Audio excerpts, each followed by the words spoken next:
అందరికి హరే కృష్ణ. అందరికీ ప్రణామాలు. ఈరోజు 18వ పాశ్రము. ఈ పాశ్రం అంటే రామానుజాచార్యుల వారికి ఎంతో అత్యంత ప్రియమైనటువంటి పాశ్రం.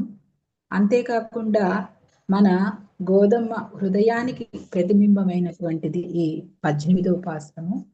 ఇట్లాంటి 18వ పాశ్రం చెప్పటానికి మన ముందుకు వచ్చిన్నారు లక్ష్మీ శ్రీప్రద దేవి దేశి మాతాజీ. ఈ మాతాజీకి మన ఇస్కాన్ ఎలా పరిచయం అయిందంటే 2011లో మన ఇస్కాన్ వారు ఒకసారి నగర సంకీర్తన చేస్తున్నప్పుడు మాతాజీ దానిలో పాల్గొన్నారు. అప్పటి నుండి ఆమె భక్తి సాధన చేస్తూ 2021లో ఒక మంచి రోజు శ్రీకృష్ణ జన్మాష్టమి రోజు మన గురు మహారాజు అయినటువంటి జయపతాక్ మహారాజ్ గారి దగ్గర నుండి దీక్ష తీసుకున్నారు.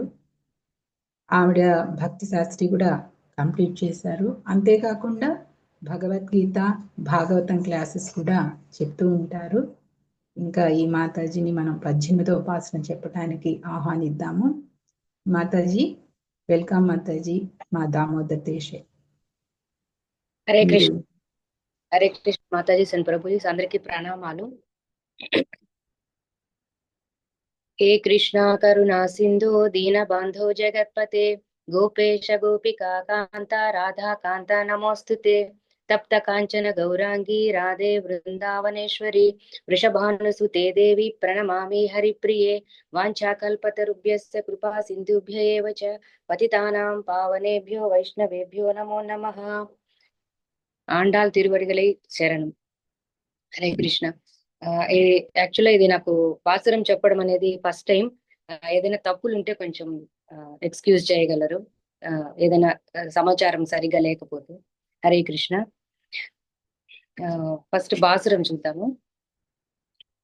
ముందు మదకలిத்த நோடாத தோள்வலியன் நந்த கோபாலன் மருமகளே நப்பின்னாய் கந்தம் கமழும் குழலி கடைத்திரவாய் வந்தெங்கும் கோழி அழைத்தனகான் மாதவி பந்தல் மேல் பல்கால் குயிலினங்கள் கூவினகான் பந்தார் விரலி உண்மைத்துனன் பேர்பாட செந்தாமரை கையால் சீரார் வலையொலிப்ப வந்து திரவாய் மகிందు ఏలోరెంబావాయ్.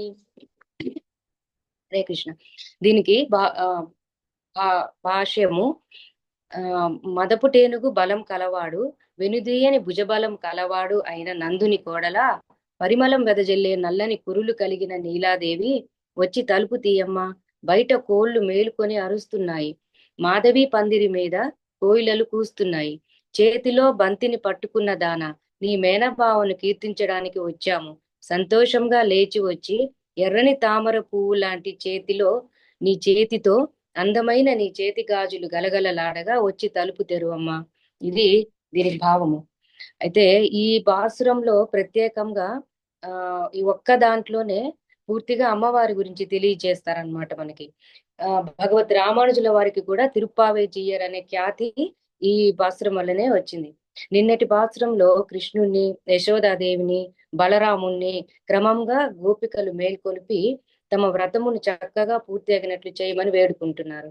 అయితే నిన్న జరిగింది, అది వేడుకున్నారు. అయినా వారు నిద్ర లేకపోవడం వలన నప్పిన పిరాటి అంటే నీలాదేవిని, నందగోపుని కోడలైన నీలాదేవిని మేల్కొల్పుతున్నారు. పురుషకారంతో సర్వేశ్వరుని ఆశ్రయిస్తే ఫలసిద్ధి తప్పక కలుగుతుంది. ఉదాహరణకు సీతాదేవిని అనాదరించి శ్రీరాముణ్ణి మంత్రం శరణు వేడిన సీతాదేవిని అనాదరించి శ్రీరాముణ్ణి మాత్రం శరణు వేడిన శూర్పణఖకి ఏమైంది? ముక్కు చెవులని కోయబడ్డాయి. రాముణ్ణి విడిచి సీతాదేవిని మాత్రమే ఆశ్రయించిన రావణుడు చంపబడ్డాడు. ఇద్దరిని ఆశ్రయించి విభీషణుడు మాత్రం ధన్యుడయ్యాడనమాట. అందువల్ల పురుషకారమైన నీలాదేవిని ప్రార్థించి మేల్కొలిపి ద్వారముని తెరవమని ప్రార్థిస్తున్నారు. శ్రీకృష్ణుని దర్శింపచేయమని కోరుకుంటున్నారు. ఇప్పుడు ఈ నీలాదేవి అంటే ఎవరు అని చూద్దాం. నీలాదేవినే నప్పిన్నయ్య అని పిలుస్తారు. నాగ్నజిత్ అని కూడా ఆమె పేరు. నప్పిన్నయ్య పేరు ఆమె తిరుకల్యాణం గురించి పురాణాల్లో ఎక్కడ కనపడలేదు, మనకి ఉండదు. బట్ వేరే ఎక్కడ ఈ వివరాలన్నీ ఉన్నాయంటే యాదవాభ్యుదయం అనే కావ్యంలో వేదాంత దేశికర్ వివరించున్నారు. హరివంశంలో వ్యాసుడు రచించిన కావ్యంలోనూ ఉంటుంది. మధ్వ సంప్రదాయంలో వాదిరాజ తీర్థులు రుక్మిణీష విజయం అనే కావ్యంలోనూ నప్పినై తిరుకల్యాణం గురించిన వివరణ ఉంటుంది. సో ఇప్పుడు మనము ఆ నీలాదేవి గురించి తెలుసుకోవడానికి వస్తే, యశోదమ్మకు కుంభన్ అనే ఒక తమ్ముడు ఉండేవాడు. ఆయన కోసల దేశాన్ని పరిపాలించేవాడట. ఆయన కుమార్తెయే ఈ నాగ్నజిత లేదా నప్పినై, అదే మన నీలాదేవి. నీలాదేవి పుట్టినప్పుడే ఆమె తండ్రి 7 చిన్న ఎద్దుల్ని తెచ్చి పెంచడం మొదలు పెట్టాడట. ఆమెతో పాటే ఆ ఎద్దులు కూడా పెరిగి చాలా బలిష్టమైన పందాలలో పాల్గొనే ఎద్దుల్లాగా తయారయ్యాయి. అయితే 7 రాక్షసులు ఈ 7 ఎద్దుల్లో ప్రవేశించాయట. ఎందుకంటే ఈ విధంగా అయినా కృష్ణుణ్ణి చంపవచ్చునని ఆ రాక్షసుల పన్నాగం. అందుకే ఆ 7 రాక్షసులు ఆ 7 ఎద్దుల్లో ప్రవేశించడం వల్లనే ఆ ఎద్దులు చాలా తొందరగా, ఆవిడికి 3 సంవత్సరాల వయసు వచ్చే లోపలే ఆ ఎద్దులన్నీ చాలా పెద్దవిగా పెరిగి ఇంటికి వచ్చిన వాళ్ళందరినీ పొడవడం మొదలు పెట్టాయన్నమాట. నా బిడ్డకు 3 సంవత్సరాల వయసు మాత్రమే అయింది, అయినా పర్వాలేదు, ఎవరైతే ఈ ఎద్దులను అనుస్తారో వారికి నా కూతుర్నిచ్చి పెళ్లి చేస్తానని కుంభుడు చెప్తాడనమాట. కానీ ఎవరి వల్ల కాలేదు ఆ బలిష్టమైన ఎద్దులని అణచడానికి. కృష్ణుడికి అప్పుడు 5 సంవత్సరాలు. ఒకరోజు యశోద కృష్ణుడిని తీసుకుని కుంభని ఇంటికి వస్తుందట. ఆ ఎద్దుల్ని కృష్ణుడు చూసి నేరుగా వాటి దగ్గరికి వెళ్ళి వాటిని అణిచివేశాడట. అప్పుడు కుంభుడు చెప్తాడు, కృష్ణుడే నా అల్లుడు అని చెప్పి నీలాదేవిని తీసుకొని వెళ్ళమని యశోదకు చెప్తాడు. అప్పుడు యశోద అడుగుతుంది, 3 సంవత్సరాల వయసులో పెళ్లి ఏమిటి అని అడిగితే, లేదు నువ్వే తీసుకెళ్ళిపో, ఇప్పుడే తీసుకెళ్ళిపో, నా మాట ప్రకారం నీ కూతురిలాగా పెంచుకో, యుక్త వయసు రాగానే పెళ్లి చేయమని చెప్తాడు. చిన్న వయసు నుండే అప్పుడు యశోద ఇంట్లో పెరిగింది నప్పినై. అందుకనే ఇప్పుడు నందుని కోడల అని మన గోదాదేవి సంబోధించి పిలుస్తోంది అన్నమాట. ఈమె చాలా అద్భుతమైన సౌందర్య రాశి. ఈమె కోసమే కృష్ణుడు రేపల్లెకి మధురలో పుట్టినా కూడా రేపల్లెకి వచ్చేసాడని కూడా అంటారు. ఈ కృష్ణావతారంలో నీలాదేవి పురుషకారం. అసలు పురుషకారం అంటే ఏమిటి? పురుషకారం అంటే భగవంతునికి మనకు మధ్య సంబంధాన్ని ఏర్పరచడం. అమ్మని మనకు భగవంతునికి మధ్య ఒక పురుషకారం అంటారు. భగవంతుడు మనల్ని రక్షించాలి. రక్షణ అంటే ఏంది? కావలసింది ఇవ్వడము, అక్కర్లేంది తొలగించడము. మనకి మన పురోగతికి ఏ విషయాలైతే మనకు అవసరమో వాటిని మన దగ్గర ఉంచడము, అనవసరమైన విషయాలను మన దగ్గర నుంచి దూరం చేయడమే భగవంతుడి రక్షణ మనకి. అయితే మరి ఇవన్నీ చేయడానికి భగవంతుడికి ఏం కావాలి? మన మీద దయ, వాత్సల్యం అనే గుణాలు ఆయనలోంచి పైకి రావాలి. ఆయనలో ఆ స్వతంత్రత అనేది తొలగాలి. మనము ఎన్నో పాపాలు చేసి ఉంటాము. మరి మనల్ని ఆయన దండిస్తే ఎలాగా? తెలుసో తెలియకో మనము ఎన్నో పాపాలు చేసి ఉండొచ్చు. కానీ ఇప్పుడు మనం బాగుపడదాము అనుకుని ఆయనకు శరణాగతి చేద్దాం మనల్ని అనిపించినప్పుడు, ఆయనకు మనలోని దోషాలు కనపడకూడదు కదా, లేదా దోషాలు త్వరగా తొలగిపోవాలి కదా. అంటే అమ్మ ముందుండి మనలోని మంచి గుణాలను తెలియచేసి చెడ్డ గుణాలని ఆమె సరిచేసి ఇంకా ఏదైనా ఉన్నా కూడా భగవంతుని పాపం చిన్నపిల్లలయ్యా, వాళ్ళకి ఏం తెలియదు, వాళ్ళని మన్నించవయ్యా అని అమ్మ స్వామి వారికి చెప్పి సిఫారసు చేస్తుంది. ఆయనలో మంచి దయ, వాత్సల్యాది గుణాలను పైకి తెచ్చేది అమ్మే. తండ్రి హితం కోరి దండిస్తాడు, అమ్మ ప్రియంతో బాగుపరుస్తుంది. ఈ జీవునికి భగవానునికి మధ్యవర్తిగా ఉండి వ్యవహరిస్తుంది. అందుకే ఆమెను శ్రీ అంటారు. భగవంతుని అనుగ్రహం మనకు ఆమె సహవాసం చేత మాత్రమే ఏర్పడుతుంది. ఈ విధంగా అమ్మ మధ్యవర్తిగా వ్యవహరించి మనల్ని, అంటే జీవులని భగవంతుని దగ్గరకు చేరుస్తుంది. ఇదే పురుషకారం అంటే. అందుకే పెద్దలు చెప్తూ ఉంటారు, ఎప్పుడైనా మనం దేవాలయానికి వెళ్ళినప్పుడు మనం మొదట అమ్మవారిని దర్శించుకోవాలి, అమ్మకు మనము విజ్ఞప్తి చేయాలి. ఆ విన్నపాన్ని తీసుకెళ్లి అమ్మ తండ్రికి చెప్తుంది. మన పైన తర్వాతే స్వామి దర్శనం చేసుకోవాలి. అప్పుడు ఆమె మన పైన భగవంతునికి దయ, వాత్సల్యం అవి కలిగేలాగా చేస్తుంది. దయ అంటే ఏమిటి? ఎదుటివారు బాధపడుతుంటే వారు బాగుపడేంత వరకు ఆ బాధని మన బాధగా, మన దుఃఖంగా భావించడం. వాత్సల్యం అంటే వత్సం అంటే దూడ, వాత్సం అంటే దూడ పుట్టినప్పుడు ఉండే మాలిన్యం, లా అంటే నాకి తీసివేయడం అన్నమాట, తీసేసి తొలగించడం ఆ మాలిన్యాన్ని. మనం తెలియకుండా తెచ్చుకున్న దోషాలు తొలగాలి అంటే ఆయనలోని ఈ వాత్సల్యము, దయ అనే గుణాలు పైకి రావాలి. ఎలాగైతే దూడ పుట్టినప్పుడు తల్లి దూడ ఎలా దాన్ని మాలిన్యాన్ని నాకి తొలగిస్తుందో, అదే విధంగా తల్లి అయిన లక్ష్మీదేవి మనలోని మాలిన్యాన్ని తొలగించి మనలోని మంచి గుణాలను పైకి తీసుకొని వస్తుంది. అందుకే అమ్మ ఎప్పుడు స్వామిని విడిచిపెట్టి ఉండదట. మనం ఎప్పుడు ప్రార్థించడానికి వచ్చినా మనతో కూడానే ఆ స్వామితో కూడానే అమ్మ ఉండి మనల్ని, మన మాలిన్యాన్ని తొలగించి మన పైన కరుణ చూపించి భగవంతుడి దగ్గరికి చేర్చడానికే ప్రయత్నిస్తూ ఉంటుంది. ఆయన పరమపదంలో ఉంటే ఆమె లక్ష్మీదేవిగా ఉంటుంది, ఆయన వరాహస్వామిగా ఉంటే ఆమె భూదేవిగా వస్తుంది, ఆయన రాముడైతే ఆమె సీతగా వచ్చింది, మరి ఆయన కృష్ణుడిగా అవతరించినప్పుడు ఆమె నీలాదేవిగా వచ్చింది. కాబట్టి ఈవిడే పురుషకారం అని అంటారు. ఈవిడ అమ్మవారే మనకి పురుషకారం అనేది. అయితే ఆ మదపుటేనుగు బలం కలవాడు అని ఇక్కడ నందగోపుణ్ణి చెప్తున్నారు.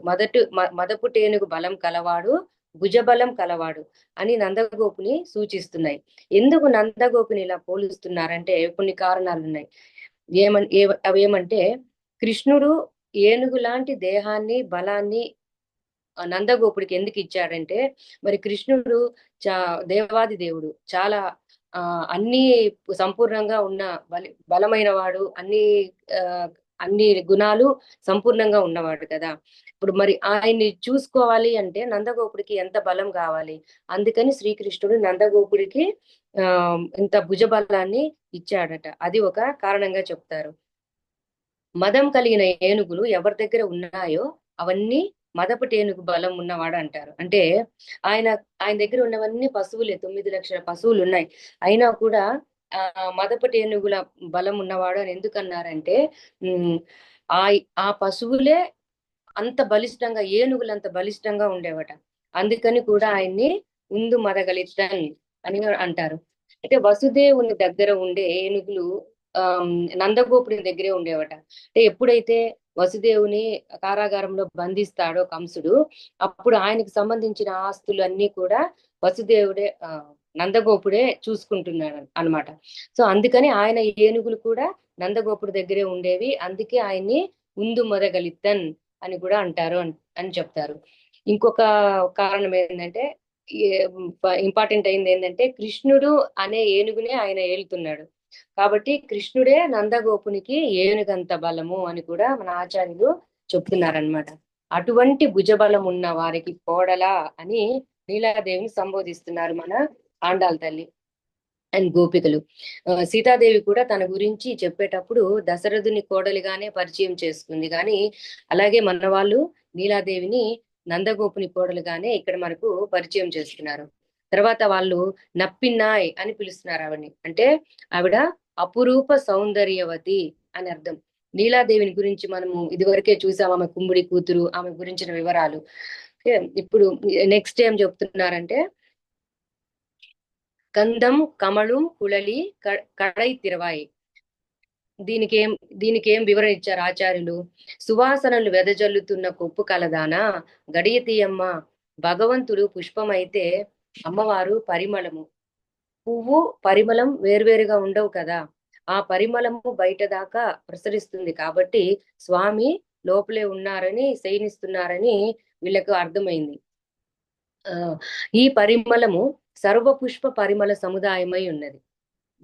లోపల నుంచి వచ్చే పరిమళము అన్ని పుష్పాలతో కూడినటువంటి అంత పరిమళంగా బయటికి ప్రసరిస్తోంది. అయితే పరమాత్మ సర్వ పరిమళము కలవాడు, సర్వ రసములు కలవాడు, అందుకే ఇట్టి పరిమళము పరమాత్మ లోపలే ఉన్నాడని తెలియజేస్తుంది. అమ్మవారు తలలో స్వామి పువ్వులైతే అమ్మవారు దాంట్లోంచి వచ్చే పరిమళం, ఇద్దరిని విడదీయలేమన్నమాట. గోపికలు 4 రోజుల వ్రతంలో పూలు ధరించమని ప్రతిజ్ఞ చేశారు. వాళ్ళు అలా ప్రతిజ్ఞ చేసి పూలు పెట్టుకోకుండా ఉన్నప్పుడు నీలాదేవి మాత్రం పూలు ధరించి ఉండడం తగదని ఆమెకు తెలియజేయడానికే సువాసన వెదజల్లుతున్న కేశపాసము కలదానా అని వీళ్ళు బయట నుంచి సంబోధిస్తున్నారు గోపికలు. ఇటువంటి పరిమళ పుష్పాలను మేము కూడా పెట్టుకొని ఆ ఆనందాన్ని అనుభవించేటట్లు కరుణించమ్మా. బిడ్డలు దగ్గర లేని భోగము నీకు రుచిస్తుందా? భగవంతుని అనుభవించే ఆనందాన్ని మాకు కూడా కలిగేటట్లు తలుపు తెరిచి ఆ ప్రవాహం మా పైన కూడా ప్రవహించేటట్లు చేయి తల్లి అని గోపికలు లీలాదేవిని ప్రార్థిస్తున్నారు. దాని తర్వాత వందు ఎంగుం కోళి ఎలైత్తనగాన్ అంటే అన్ని దిక్కుల నుంచి కోళ్ళు కూయడం మొదలు పెట్టాయి. తెల్లవారుటకి ఇదే కదా చిహ్నము. ఏదో ఒక కోడి ఎక్కడో కూయడం కాదు, కోళ్ళన్నీ నీ వాకిట్లోకి వచ్చి కూస్తున్నాయి అంటే తెల్లవారింది అని అర్థం కదా. ఇక్కడ కోళ్ళుగా పేర్కొనబడిన వాళ్ళు భగవత్ కైంకర్యము నందు శ్రద్ధ గల భగవద్ భక్తులు. కర్మాచరణంతో మన మన మనసు శుద్ధిని పొంది సారమైనది ఏది, అనవసరమైనది ఏది అని తెలుసుకొని గ్రహింపదగిన దాన్ని గ్రహించి ఏదైతే మనకి అవసరం లేదో దానిని విడిచి గృహస్థులై భగవద్ అనుభవ నిష్ఠులై తాము తెలుసుకున్న విషయాలను ఇతరులకు కూడా బోధించు భాగవతోత్తములే ఈ కోళ్ళు. చెత్తపోగులో తనకు ఆహారంగా ఉండే ధాన్యపు గింజల్ని వెతుక్కుంటూ కోడి దానికంటే విలువ గల రత్నం దొరికినా కూడా ముక్కుతో దాన్ని పక్కకు తోసేసి కోడి తనకి ఏది అవసరమో దాన్నే తీసి తన పిల్లలకి కూడా నోట్లో పెడుతుంది. కోళ్ళు తెల్లవారే సమయానికి మేల్కొని ఇతరులను కూడా తమ కూతలతో మేల్కొనేటట్లు చేస్తుంటాయి అన్నమాట. సో భక్తులు కూడా సత్వగుణముతో ఉండి తమకు భగవద్ అనుభవం కలిగిన సమయంలో ఇతరులకు కూడా ఆ అనుభవమును అందించే ప్రయత్నం చేస్తారు. ఎలాగైతే కోళ్ళు తెల్లవారుజామున లేచి అవి లేయడం కాకుండా మిగతా వాళ్ళని అందరినీ కూడా కూసి లేపుతాయో, అలాగే భగవద్భక్తులు కూడా తమకు తెలిసిన వెంటనే భగవంతుడి గురించిన ఆస్వాదించే ఆ సమాచారం, భగవంతుడి గురించిన విషయాన్ని తెలుసుకుంటే వాళ్ళు ఒక క్షణం కూడా ఊరికే ఉండలేరు అనమాట. తనకు తెలిసిన విషయాన్ని మిగతా వాళ్ళందరికీ కూడా తెలపాలి అనేటువంటి ఆశతో ఆలోచనతో ఎప్పుడు వాళ్ళు ఉంటారు. అటువంటి వారి భగవద్ విషయ కాలక్షేపాలను వినుటనే తెల్లవారుటకు గుర్తుగా చెప్తున్నారనమాట. అలాగే మాధవి పందల్ మేల్ పల్కాల్ కుయలినంగాల్ కూవినగాన్ అంటే దీనికి ఏం చెప్తున్నారు? పూల పందిరిపై మెత్తగా హాయిగా పడుకున్న కోకిలలు గుంపులుగా పలుమార్లు కూయిట తెల్లవాటుకు గుర్తు కాదా? ఒక కోకిల కూసినచో ఏదో మధ్యరాత్రి మెలకు వచ్చి కూసింది అని అనుకోవచ్చు. కానీ అన్ని కోకిలలు ఒకేసారి పందిరి కింద గోపికలు ఇక్కడ నుంచొని బయట ఎలాగా నీలాదేవిని తలుపు తెరవమని అరుస్తున్నారు, పిలుస్తున్నారో అలాగే పందిరి మీద ఉండే కోకిలలు కూడా ఆ నీలాదేవి మాటయే తమకు ఆధారంగా భావించి అది లభించకుండా నోరెండినట్లు ఒకే కూతగా అరుస్తూనే ఉన్నాయి. ఇట్లా కోకిల వలె మధుర గానంతో లోకమును ఆనందమయం చేసే వాళ్ళెవరు? ఆళ్వారులు. భగవత్ కటాక్షంచే వాళ్ళకి జ్ఞాన భక్తులు కలిగాయే కానీ వాళ్ళు ప్రయత్నించి వాళ్ళ సొంత ప్రయత్నంతో కలగలేదు అని చెప్తున్నారు. కోకిల తన గుడ్డును తాను పిల్లగా చేయలేదు, కానీ గుడ్డు కాకిచ్చే పొదగబడుతుంది. ఆళ్వార్లు కూడా ఆత్మను ఆవరించిన మాయారూపమగు అవిద్యను భగవత్ కటాక్షంచే తొలగించుకున్నారే కానీ స్వప్త ప్రయత్నంతో మాత్రం కాదు. వారు పరభృతములు. పర అంటే పరమాత్మచే, భృత అంటే పోషించబడిన వారు. సో అందుకే వాళ్ళని పరభృతములు, పరమాత్మచే పోషింపబడిన వారు అని అంటారు. మాధవి అనగా ఇక్కడ అమ్మవారు కాబట్టి ఆమె లతతో పోల్చబడింది. ఆ లత ఆశ్రయించిన పందిరి నారాయణుడు. ఒక లత పందిరిని చుట్టుకుంటుంది కదా, అలాగే ఆ లత ఆశ్రయించిన పందిరి వచ్చి నారాయణుడు. మాధవి పందిరి అనగా శ్రీమన్నారాయణ తత్వము. అదే ఆధారంగా ఉండే కోకిలలు ఆళ్వార్లు. వారెప్పుడు భగవద్దాసుల సంఘంతో కూడి అవిచ్ఛిన్నంగా భగవద్గుణ గానము చేయుటయే వారి స్వభావము.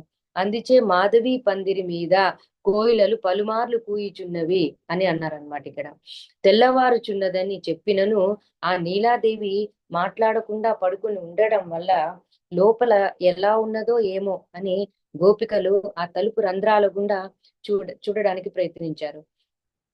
ఆమె ఆమె చేతిలో బంతి పట్టుకొని పడుకొని ఉన్నట్టు కనిపించింది. ఓహో, ఒక చేతిలో శ్రీకృష్ణుణ్ణి, ఒక చేతిలో బంతిని పడుకొని మన ఆర్తిని గుర్తించలేదే అని ఆమెను వేరొక విధంగా వాళ్ళు సంబోధించారు. ఎలా? పందార్ విరలి, బంతితో నిండిన వేళ్లు కలదానా అని సంబోధిస్తున్నారు. సృష్టి కాలంలో మొదట్లో పరమాత్మ తన ప్రియురాలి వినోదం కోసం కర్మసూత్రబంధమైన అచేతనమైన బంతిని చేతనులనడి వాయువుతో పూరించి వినోదించుచుండును. అంటే సృష్టి ఆరంభంలో భగవంతుడు ఆ బంతుల్లాంటి గోళాల్లో మన చేతనం అనేటువంటి మన వాయువుల్ని, మన జీవుల్ని వాయువుగా ప్రవేశింపజేసి ఆనందిస్తున్నాడు అనమాట. ఇది వారికి ఒక లీల. ప్రళయ కాలంలో వీటన్నింటినీ తన చేతిలో పట్టుకొని పరమాత్మను కౌగలించుకొని పడుకొని ఉంటుందట అమ్మవారు. చేతన అచేతనాత్మక అమగు సర్వ జగత్తే బంతి. అమ్మవారు ఈ జగత్తుని, పరమాత్మని రెండు చేతులతోనూ పట్టుకొని ఉంటుంది. ఈ రెండింటినీ కలిపెడి తత్వమే శ్రీతత్వము. వారి చేరికయే నారాయణ తత్వము. గోపికలు తాము కూడా ఆ నీలాదేవి లాగా శ్రీకృష్ణ పరమాత్మతో బంతిని పట్టుకొని పడుకునే దశను అనుభవించేలాగా ఆ నీలాదేవి వాళ్ళని అనుగ్రహించాలని గోపికలందరూ అర్థిస్తున్నారనమాట. ఉన్మైతునన్ పేర్పాడ, నీ బావ యొక్క పేరును పాడుటకు వచ్చాము అని చెప్తున్నారు. నీ ప్రియుని గుణములను మేము కీర్తించుట నీతో వానికి గల సంబంధమును బట్టియే కదా. నీ పేరు ముందు పెట్టిన నాడే అతనికి పరిపూర్ణత కదా. శ్రీమన్నారాయణ అని శ్రీ సంబంధం చేతనే నారాయణ తత్వమును ఆశ్రయింపగలుగుదు. నీలాదేవి సంబంధమును బట్టియే గోపికలు శ్రీకృష్ణుని ఆశ్రయిస్తున్నారు ఇక్కడ అని, నీ బావ పేరు పాడి అని ఆయన పేరు పాడడానికి, ఆయన గురించి మేము కీర్తన చేయడానికే ఇక్కడికి వచ్చామమ్మా, తలుపు తీయమ్మా అని బ్రతిమలాడుతున్నారనమాట. సెందామరై కయ్యాల్ సీరార్ వలయురిప్ప వందు తిరవాయ్ మగిలింది. ఎర్ర తామర పువ్వును పోలిన చేతితో సౌందర్య భరితములకు గాజులు ధ్వనింపగా వచ్చి సంతోషముగా తలుపు తెరువుమా. దీనికి అర్థము, సర్వ జగద్రక్షణం చేసి అలసిన అమ్మవారి చేయి ఎర్రబడిందట. అందుచే చేయి ఎర్ర తామరను పోలింది అని చెప్తున్నారు ఇక్కడ. బంతిని పెట్టుకొనుటచే నీలాదేవి చేయింది. గాజులు గల్లు మనున్నట్లుగా ఎర్ర తామరను పోలిన చేతులతో తలుపు తెరవమని అర్థిస్తున్నారు. నీ నడకచే లేచి నడిచి వచ్చి ఆ గల్లు గల్లు అనే నీ చేతులకి వేసుకున్న గాజులు శబ్దం వస్తుండగా వచ్చి నువ్వు తలుపు తీయాల్సింది అని ఇక్కడ ప్రార్థిస్తున్నారంటే, అది ఎందుకు చెప్తున్నారంటే, ఆమె నడిచి వస్తే నీ నడకచే కంటి ఉపవాసము అది చూసి, గాజులు ధ్వనిచే మా చెవి ఉపవాసము, నీ ప్రియుని గుణములను కీర్తించుటచే మా జిహ్వకు కలిగిన ఉపవాసము, నీ చేతితో తలుపు తాకుటచే ఆ తలుపుకు ఈ పక్కన వాళ్ళు నుంచొని ఉన్నారు కదా, అప్పుడు ఆ స్పర్శ తగులుతుంది. ఇటుపక్క మేమున్నాం కాబట్టి మా శరీర స్పర్శ తగిలి శరీర ఉపవాసము, నీ కొప్పులోని సువాసనలచే మా నాసికకు కలిగిన ఉపవాసము తీరి ఆనందం కలగాలని గోపికలు కోరుతున్నారు. సో భగవత్ ప్రాప్తికి ప్రతిబంధకములను తొలగించు జ్ఞానమే ఆ చేయి, అమ్మవారి చేయి. చేతికి వేసుకున్న గాజులు నిత్య భగవత్ సంబంధ జ్ఞానము. వీటి నుంచి మనం ఎప్పుడూ దూరంగా ఉండకూడదు, దూరం అవ్వకూడదని ఇక్కడ ఉదాహరణగా చెప్తున్నారు, అమ్మవారిని కీర్తిస్తున్నారు. అనన్యార్హ శేషత్వ జ్ఞానము అంటే సాటి లేని ఏకత్వ జ్ఞానము.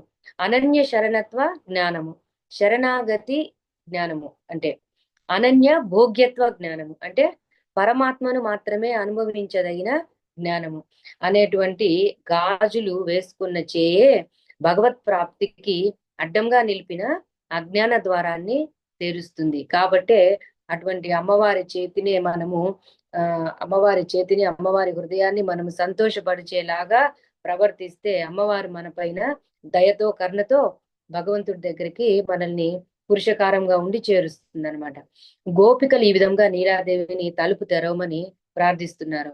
మన లోపల ఉండేటువంటి శత్రువులు ఏవైతే ఉన్నాయో, కామ, క్రోధ, లోభ, మోహ, మద, మాత్సర్యాలు, వీటన్నిటిని బయట ఎక్కడ మన శత్రువులు లేవు, లోపలే ఉన్నాయి అని మనం గమనించి వీటిని ఆ తల్లి మన నుంచి దూరం చేసి భగవంతుని దగ్గరకు చేర్చాలని మనం నిరంతరం ప్రార్థిస్తూ ఉండాలన్నమాట.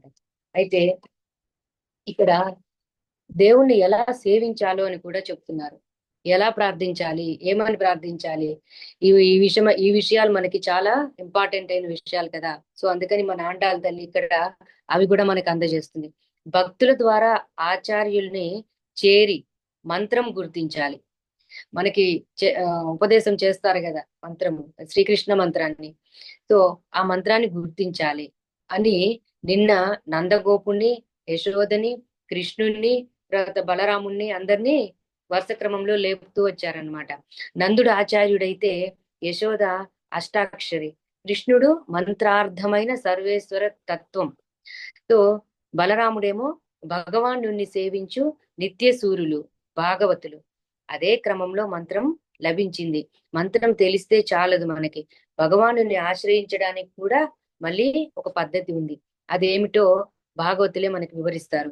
కృష్ణుడు ఇక్కడ లేడురా, నీలాదేవి భవనంలో ఉంటాడు, అక్కడికి వెళ్ళి ఆయన్ని మీరు పట్టుకోండి, ఇక్కడ దొరకడు మీకు అని చెప్పి అక్కడ దొరుకుతాడని బలరాముడు రహస్యంగా చెప్పేశాడు నిన్న.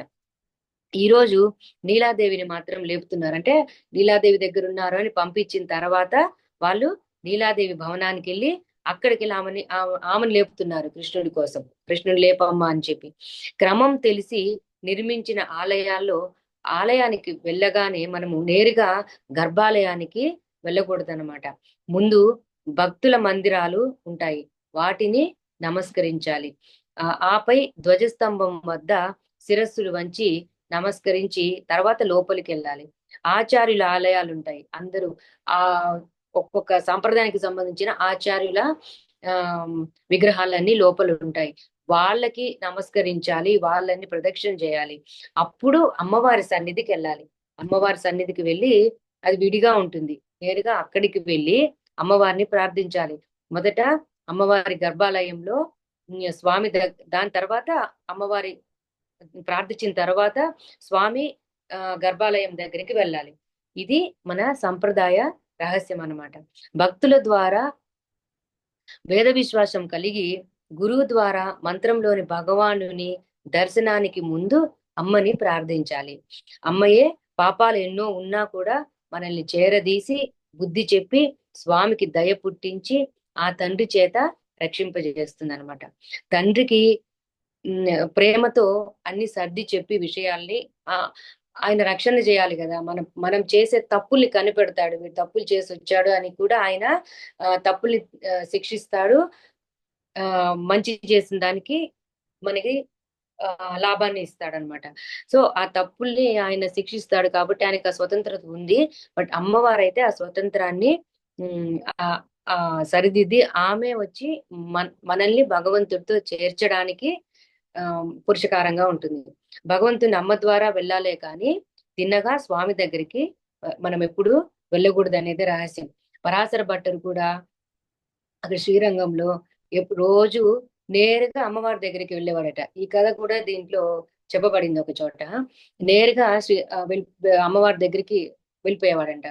స్వామి రోజు అమ్మవారి దగ్గరికి స్వామిని దాటుకొని చూస్తాడు, కానీ స్వామిని చూడకుండా స్వామి గర్భాలయంకి వెళ్ళకుండా నేరుగా అమ్మవారి దగ్గరికి వెళ్ళిపోతూ ఉండేవాడు అనమాట. స్వామి చూస్తాడు రోజు, ఏంది ఇతను రోజు అక్కడికి వెళ్తాడు, నన్ను మాత్రం వచ్చి దర్శించుకోడే అని చెప్పి ఎదురు చూస్తూ ఉంటాడు. అయినా రోజు చూసినా రాడనమాట. రాకపోతే అప్పుడు ఒకరోజు స్వామి ఏం చేస్తాడు, వెళ్ళి చూసి ఎందుకు వెళ్తున్నాడని చెప్పి అమ్మవారి లాగానే అలంకారం చేసుకుంటాడు. అమ్మవారి లాగానే చీర కట్టుకొని నగలేసుకొని తర్వాత అలంకారం చేసుకొని కళ్ళ కాటిక పెట్టుకొని పూలు పెట్టుకొని జడేసుకొని మోహిని అవతారం లాగా మొత్తం అమ్మవారి లాగానే ఈయన అలంకరించుకొని నుంచుంటారనమాట. నుంచుంటే అప్పుడు పరాశర భట్టర్ వస్తారు, మళ్ళీ అక్కడికే వెళ్తారనమాట. చూస్తాడు కానీ అక్కడికి వెళ్ళిపోతాడు. అప్పుడు స్వామి పిలుస్తాడు, ఏముంది నీకు అక్కడ, ఇక్కడ చూడు నేను ఎంత బాగా అలంకారం చేసుకున్నానో, నా చీర చూడు, నా పువ్వులు చూడు, నా నా జడ ఎంత బాగా వేసుకున్నానో చూడు, నీకు ఇంకా ఏం తక్కువైందని ఇక్కడికి రాకుండా అక్కడికే వెళ్తావు అని అడుగుతాడనమాట. అప్పుడు పరాశర భట్టర్ ఏం చేస్తారు, ఒక నిమిషం ఆ స్వామిని చూస్తాడు, కింద నుంచి పై దాకా స్వామిని చూసి అంతా బాగుంది స్వామి, అయితే ఆ ఆ కళ్ళలో ఆ కరుణ, ఆ దయ, ఇవి నాకు అక్కడ ఎక్కువ కనిపిస్తున్నాయి ఇక్కడ కంటే అని చెప్పి వెళ్ళిపోతాడనమాట. అది అమ్మవారి దయ, అమ్మవారికి ఉన్నటువంటి దయ మన పైన, ఆమె కారుణ్యము అన్నమాట. సో అందుకనే ముందు మనము అమ్మవారి ద్వారానే, ఆ అమ్మవారిని చూపించేదే ఆళ్వార్లు మనకి. హరే కృష్ణ. తర్వాత రామానుజుల వారికి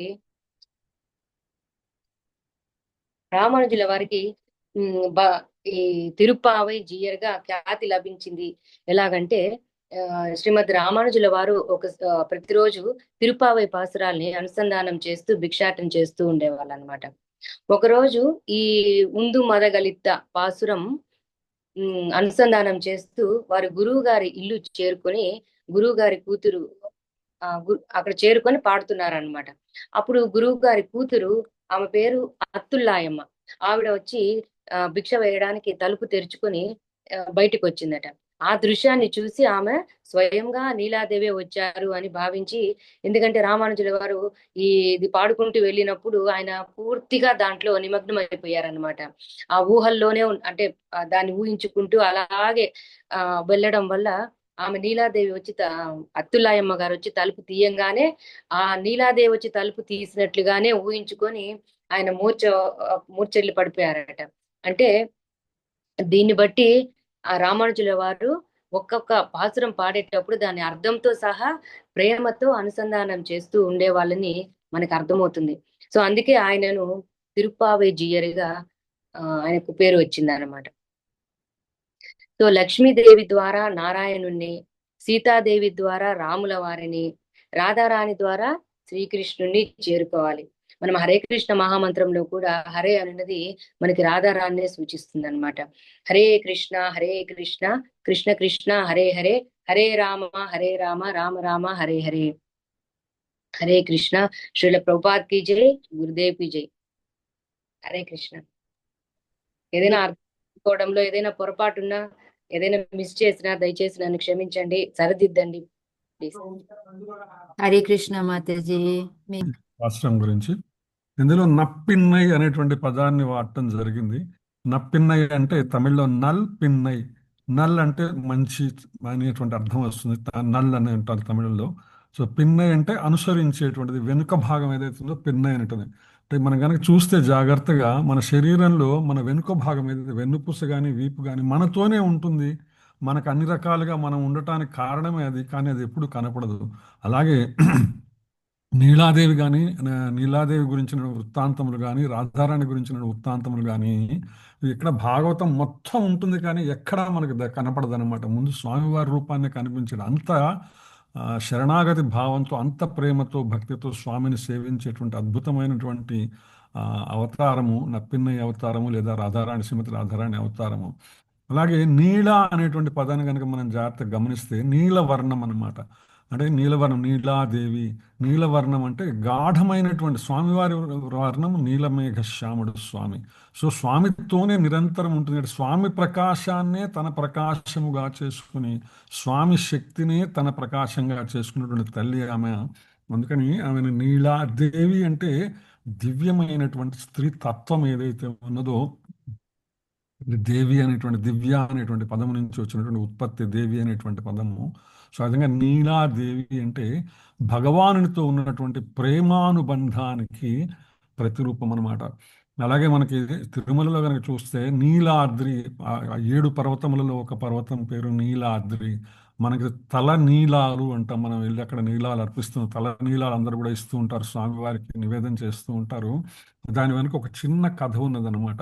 7 ఖండాలలో ఒక ఖండ అయినటువంటి నీలాద్రి చాలా క్రూరమైనటువంటి జంతువులతో ఉంటూ ఉండేదన్నమాట. అప్పుడు అమ్మవారు, నీలా అమ్మవారు స్వామిని వేడుకుంది ఏమంటే, ఈ క్రూర జంతువుల నుంచి నన్ను కాపాడమని, ఇబ్బందికరంగా ఉందని చెప్తే, అప్పుడు స్వామి నీలాద్రి మీద క్రూర జంతువులన్నిటినీ వేటాడి అలసి నిద్రిస్తూ ఉంటాడు. ఆ అద్భుతమైనటువంటి సుందర రూపాన్ని చేసి ఆమె తన్మయత్వంలో చెందుతూ ఉంటుంది అనమాట. అలా స్వామిని చూస్తూనే, ఆయన ముఖారవిందాన్ని చూస్తూ ఆనందానుభూతికి లోనవుతుంటే, ఆయన నుదుటి మీద కొంత భాగం వెంట్రుకలు కనపడటం లేదనమాట. అంటే క్రూర జంతువులతో యుద్ధం చేయటం వల్ల వెంట్రుకలు ఆయనకు కనపడకుండా కనపడవన్నమాట, కొన్ని పోయినట్టుగా అనిపిస్తుంది ఆమె. వెంటనే ఏం చేస్తుంది, చాలా లోపంగా భావించి తన కురులు ఏవైతే ఉన్నాయో ఆమె తన జుట్టు నుంచి తీసి, తల నుంచి తీసి స్వామి వారికి అతికిస్తుంది అనమాట. అక్కడ ఎక్కడైతే కురులు పోయినాయో అక్కడ అతికించడానికి ప్రయత్నం చేస్తున్నాము. దాంతో స్వామి వారికి మెలకు వస్తుంది అనమాట. మెలకు వచ్చి ఎదురుగా ఉండేటువంటి ఆమె ఒక్కసారిగా స్వామి మీద భక్తితో, ప్రేమతో, అనురాగంతో ఆ వెంట్రుకలు ఒకసారి పీకేసరికి ఆ తలలో ఉన్నటువంటి, అంతే కదండి, గబక్కన వెంట్రుకలు ఒక కొంచెం వెంట్రుకలు పీకితే రక్తమే వస్తుంది గట్టిగా పీక్కుంటే అనమాట. సో అట్లా రక్తం కారుతూ ఉంటుంది. ఆమె భక్తికి సంతోషిస్తాడు స్వామి. భక్తికి సంతోషించి వెంటనే ఏం చెప్తాడంటే, స్వామి ఆమెకు ఒక వరం ఇస్తాడు, స్వామి నీలాదేవికి అనమాట. ఏంటా వరం అంటే, ఎవరైతే నా భక్తులు నన్ను దర్శించడానికి ఈ క్షేత్రానికి వస్తారో వాళ్ళు తల నీలాలన్నీ కూడా నీకు సమర్పిస్తారు, నీ ద్వారా నేను వాటిని స్వీకరిస్తాను, ప్రసాదంగా స్వీకరిస్తాను అనేటువంటి వరం ఇస్తాడు స్వామికి. అందుకనే ఆ యొక్క కారణం వల్లనే ఆ సప్తగిరులలో ఉన్నటువంటి ఒక గిరికి ఏదైతే ఉన్నదో, 7 కొండలలో ఒక కొండకి నీలాద్రి అనేటువంటి పేరు వస్తుంది. మనం చాలామంది వెళ్ళిన వాళ్ళందరం కూడా అక్కడ తల నీలాలు ఆమెకు సమర్పిస్తాం. సో ఆ విధంగా నీలవర్ణము కలిగినటువంటి, స్వామి ప్రకాశమునకు అనుకూలమైనటువంటి శక్తితో కూడినటువంటి నీలాదేవిని, ఆ విధంగానే మంచి కృష్ణుడికి అత్యంత సన్నిహితమైన మధుర స్వభావం కలిగినటువంటి నల్పిన్నైని ఈరోజు మనం స్మరించుకున్నాం. ఆండాళ్ తిరువడిగలే శరణం. హరే కృష్ణ. హరే కృష్ణ ప్రభు. Thank you Prabhu.